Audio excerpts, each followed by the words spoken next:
poco le duró la alegría a Piazzi porque un año después descubren este objeto que no estaba exactamente a la misma distancia, pero estaba cerquita, ya eso era medio raro.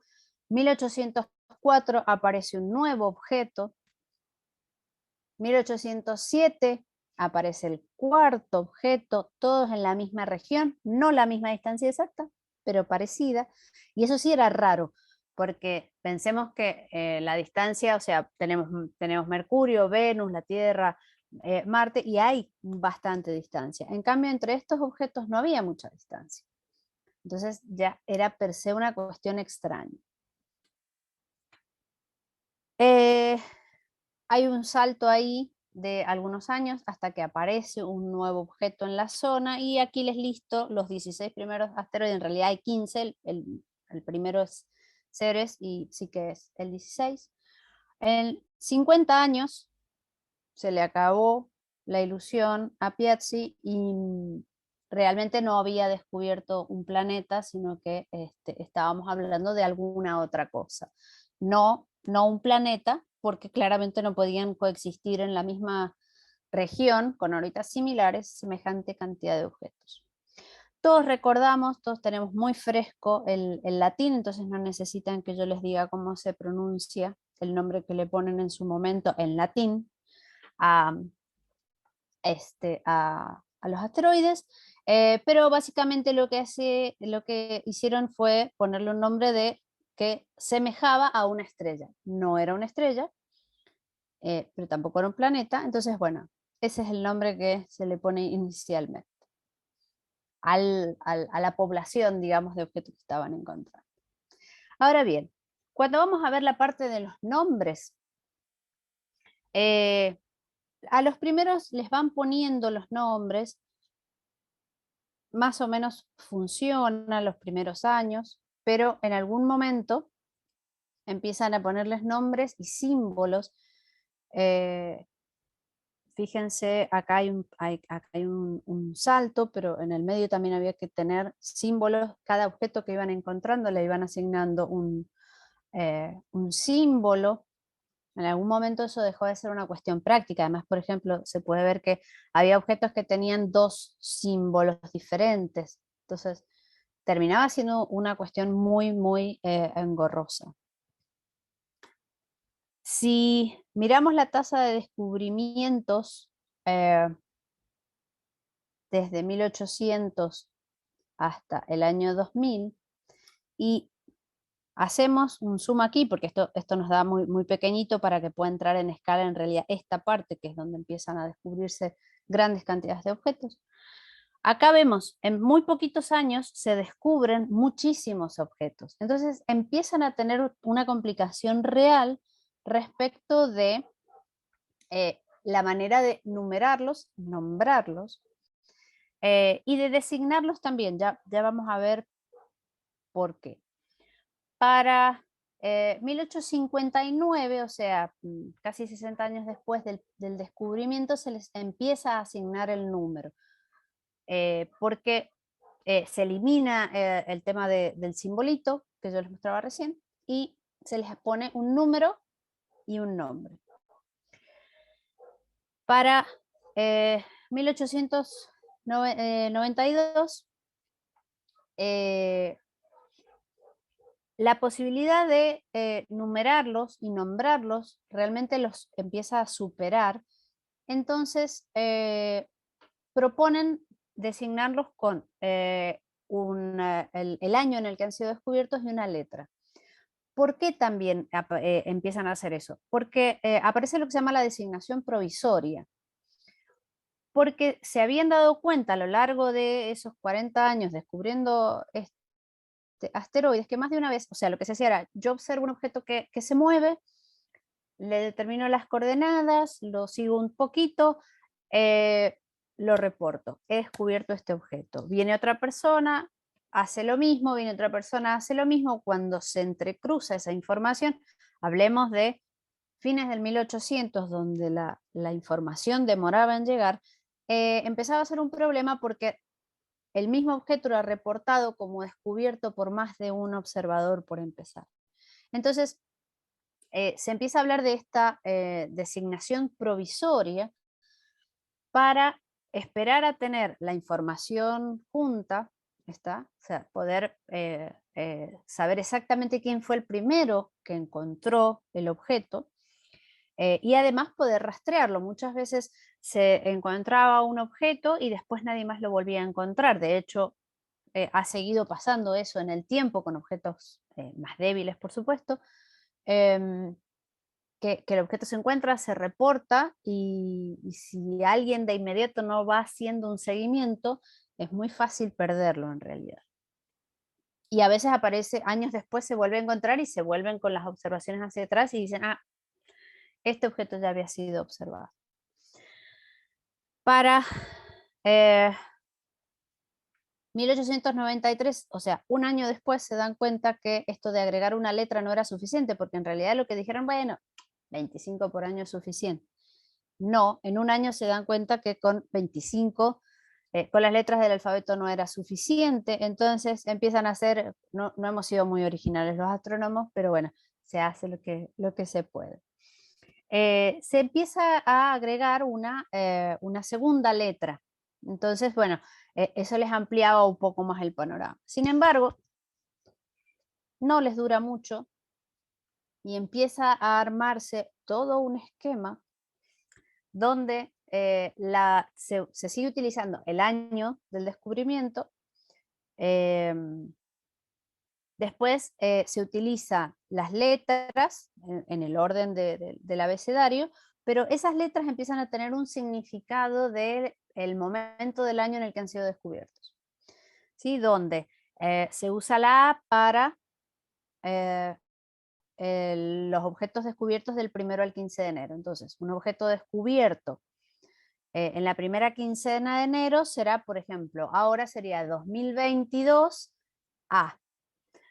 Pero si se descubren más objetos en la misma quincena, hay que agregar una segunda letra y esa segunda letra me da el orden de descubrimiento dentro de la quincena. Suena un poco arrevesado, pero en realidad el sistema funciona y no es tan complejo. De todas maneras, en algún momento también se les tuvo que empezar a agregar un número. ¿Por qué? Porque la cantidad de objetos que se descubren por quincena, que es como los estamos fraccionando acá, es realmente muy grande.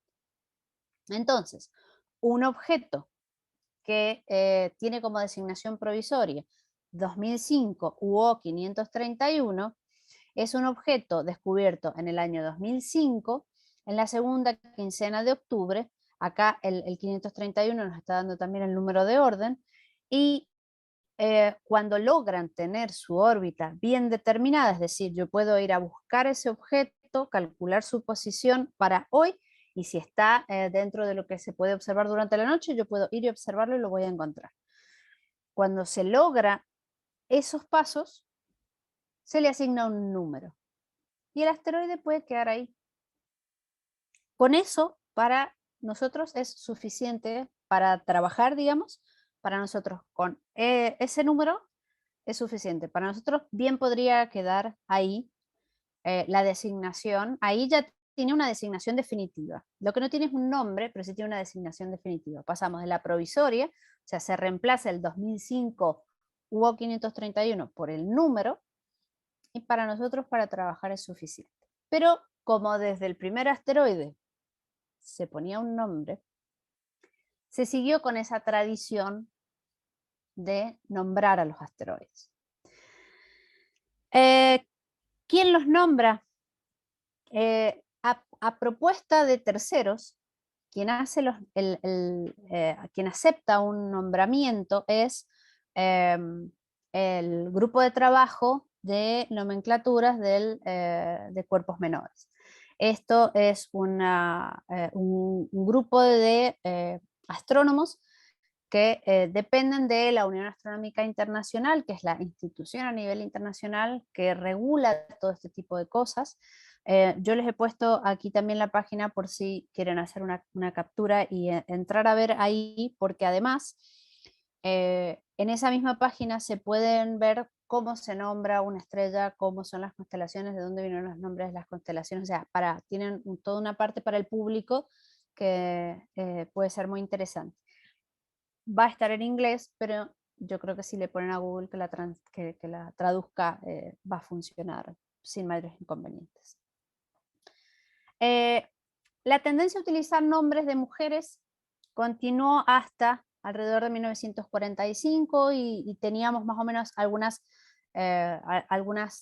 categorías, los nombres mitológicos, donde pasamos de la mitología griega y romana, que eran los primeros, a empezar a meter otro tipo de mitologías, porque además, insisto, se nos acababan los nombres.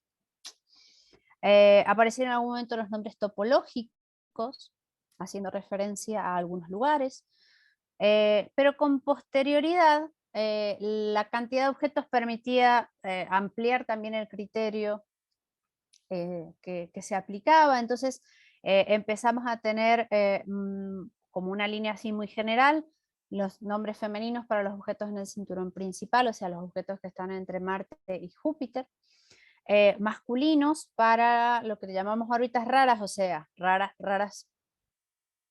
para ustedes, no tanto para nosotros, pero por ejemplo, cruzadores de las órbitas de los planetas, asteroides de la guerra de Troya para estos asteroides que yo les mostraba que estaban en la órbita de Júpiter, los que van por delante, los que van por detrás,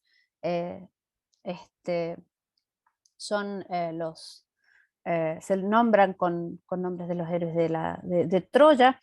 Se usa el nombre de centauros para los asteroides entre Júpiter y Neptuno.